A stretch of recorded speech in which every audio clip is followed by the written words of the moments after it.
Okay, so good morning, everybody. Well, in today's class, we are going to talk about another function that we use in MS Excel, and that is by the name of average.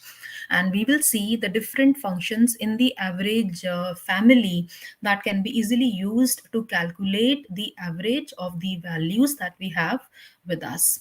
So a very simple way to calculate averages, we all know we can simply sum up the numbers and divide by the total number of values and we get the average in that manner. But we have the average function also, which we can use to calculate the average. First of all, let me write some numbers over here so that we can easily get the answer and do some calculations.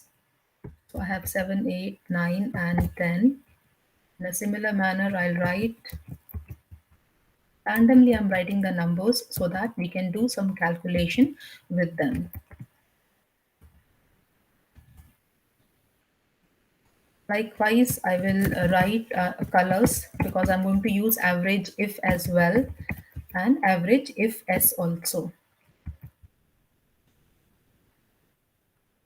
Similarly, let me write the cost randomly. I can put say 100, 200, 150, 250, 200,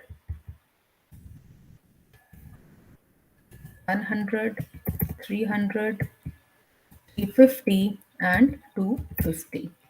This is the cost. Let me write the heading. This is the color. And these are the random numbers which I have written. Maybe one we can write as a serial number and the other we can write as marks 1. So a very simple way to calculate averages, I simply write equal to average. I select this function and I will simply select the range and I close the bracket and I will get the average calculation of these numbers that I have selected.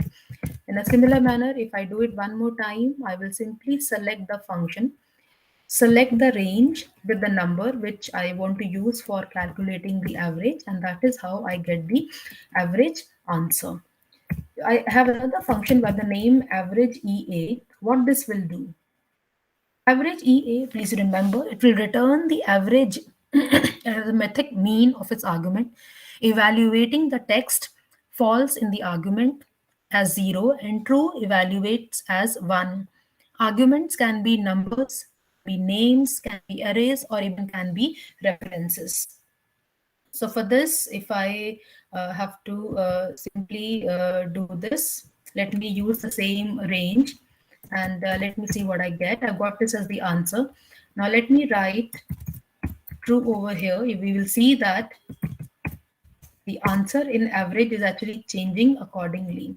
So true will be taken as 1 and false will be taken as 0. In a similar manner, if I write any word over here, accordingly, this will do the calculation and give me the answer.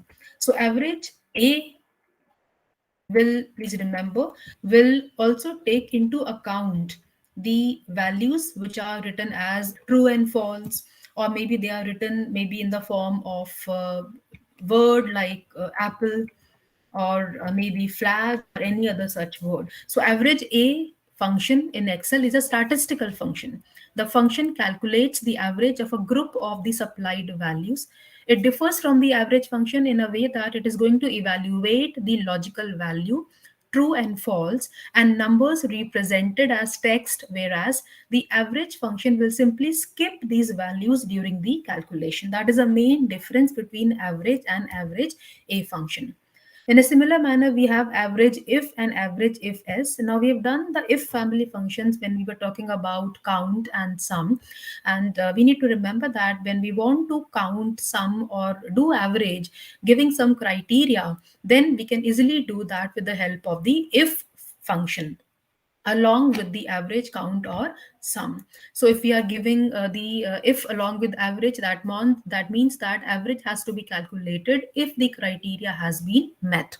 We may also give multiple criterias. We may not have this one criteria. So in that case, we can use average if s function over here.